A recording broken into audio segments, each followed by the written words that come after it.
working on Toy Story was kind of neat because for us, we were trying to figure out how to take something we'd only done in very, very small amounts, short films, TV commercials, and make it 75 minutes long. And, you know, the story was like, wait a minute here, this is a much more difficult thing than I thought.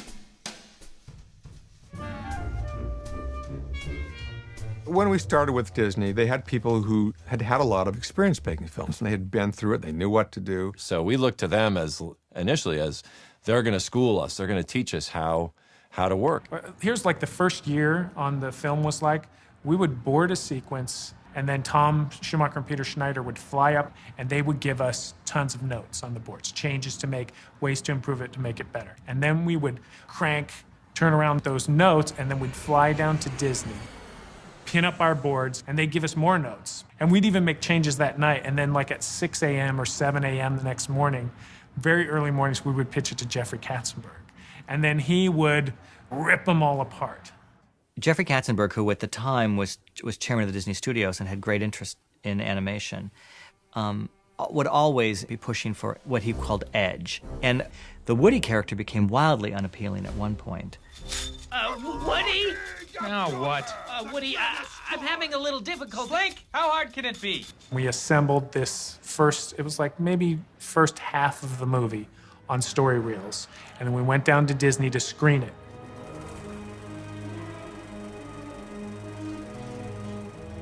And I tell you, I sat there and I was pretty much embarrassed with what was on the screen. I had made it. I directed everybody to do this, but it was like, it was a story filled with the most unhappy, mean people. All right. Save your batteries, people. Jeffrey said, well, why is this so terrible, to me in the hallway? I said, well, because it's not their movie anymore. It's completely not the movie that John set out to make. Everything kind of fell apart at that point, you know. Disney forced us to shut production down. And they wanted us to lay people off, and we refused. We were getting threats that because it didn't work well, that you would have to go back down. We were all going to have to go down south and reboard the film under their supervision. And I said, just, give us 2 weeks, and we'll turn things around. It was really very scary, and I think that's where we really bonded as a group. I turned to our guys and I said, let's just make the movie we want to make. We worked day and night. Andrew, Pete, Joe, myself, our story team, our editorial team. And so we just really went 100% with our gut. Everybody's helping everybody else. It was like we became one mind in a way. I just remember laughing a lot and drawing like crazy. We were drawing for our lives. I remember we got this like frenetic overdrive way of working. We learned to do the first pass so rough because we collectively would get all these ideas once we saw it up, we would change pin. And we knew what we were looking at. And we knew what we were looking at. Right. The other thing that was really important for me after that Black Friday screening was to make Woody likable. It was a real education in just filmmaking for us, that like just because a character has a problem or he's even not a likable person doesn't mean that they have to be an unlikable person on the surface. Right, because our goal was to make Woody so likable. Then when he started kind of becoming a jerk, it was like, oh, Woody, don't make those choices, instead of, what a jerk. I don't care about this guy. It's not always bad in this process to have things not work. When you have these crashing things that happen, the rebuilding allows the thing to be so much better. After this experience, we learned a lot of things. The most important thing we learned was to trust our own instinct and to really make the movies we wanted to make.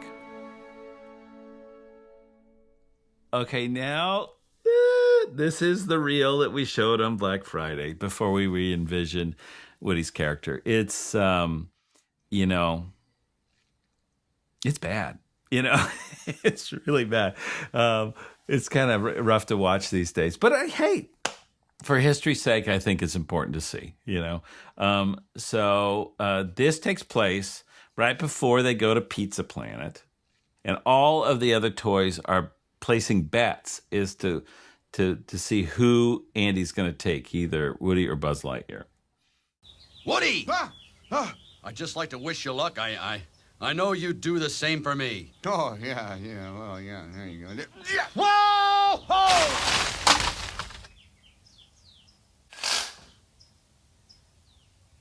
What? What are you, what's everybody looking at? What? Hey, he slipped. I tried to, I couldn't hold that. It was he slipped. Hey, I don't see him. I think he fell onto the street. Yeah, he's as good as roadkill. He ain't going to pizza now. Woody, you deliberately threw Buzz out the window. Hey, it's a toy world. Cowboy, where is your honor, dirtbag? You are an absolute disgrace. You don't deserve to wear a 10-gallon hat on your pint-sized head. Men, search and rescue. I want a medevac team on the double. Hustle up. Move it. Hey, spuds for brains. What do you think you're doing? Off the bed. Hey, off the bed. You gonna make us, Woody? No, he is. Slinky! Slinky!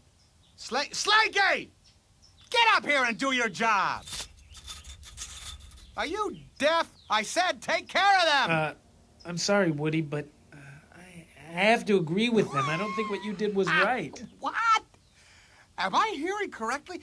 You don't think I was right? Who said your job was to think, Spring Wiener? Well, I just thought that use this vast reserve of brain power to consider this for a moment. If it wasn't for me, Andy wouldn't pay any attention to you at all. In fact, my sketchy friend, you would have been hauled away to Goodwill a long time ago, so shut your mouth and get them off the bed. Do it. Now, Slink, or I'm throwing you off. You're gonna have to throw the two of us off. Make that 3. Count me in. No, Woody. You get your butt off the bed. I don't believe this.